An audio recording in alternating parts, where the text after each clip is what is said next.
Question every single authority. Don't conform to the norms to which you know are incorrect, but don't do anything against because of the fear of being rejected. We must fight for our ideals, and most importantly of all, be the best we can all be. If you want to improve yourself, it is going to be hard. If you want to improve your family and community, it's going to be harder.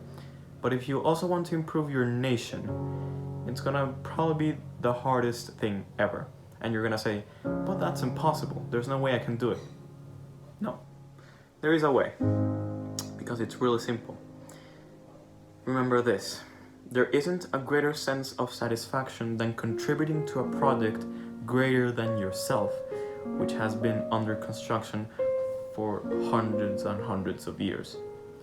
Also this, nationalism and patriotism isn't about the worship of ashes, but to keep the fire alive for the rest of our existence.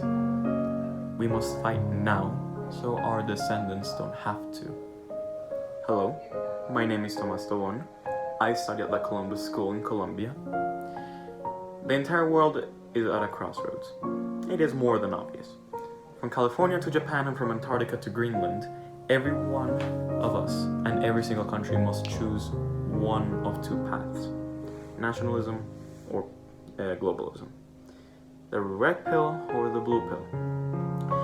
Do you wish to see the truth behind the world's problems, or do you wish to stay in our world and leave behind an unfair status quo?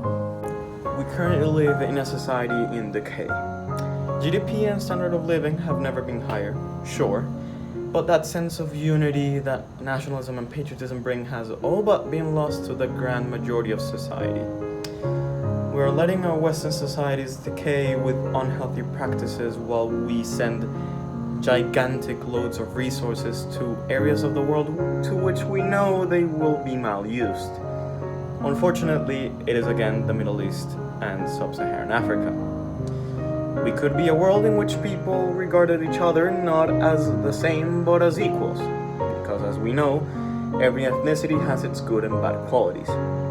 We can complement each other, not fight one another. We are a world in which these same qualities are exploited by nations and greedy arms manufacturers, again mostly in war-torn areas, and the Middle East and Africa, for example.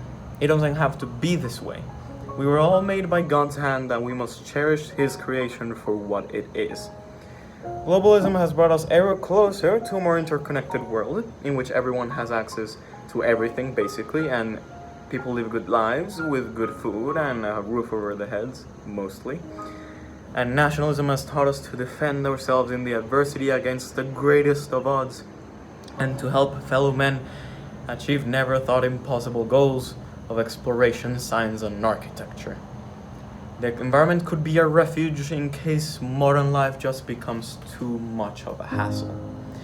A place to relax and to concentrate and reconnect with our ancestors and our beliefs. But there's one quirk in all of this. The same multinational companies and organizations that preach this globalism are also the ones destroying our Mother Earth.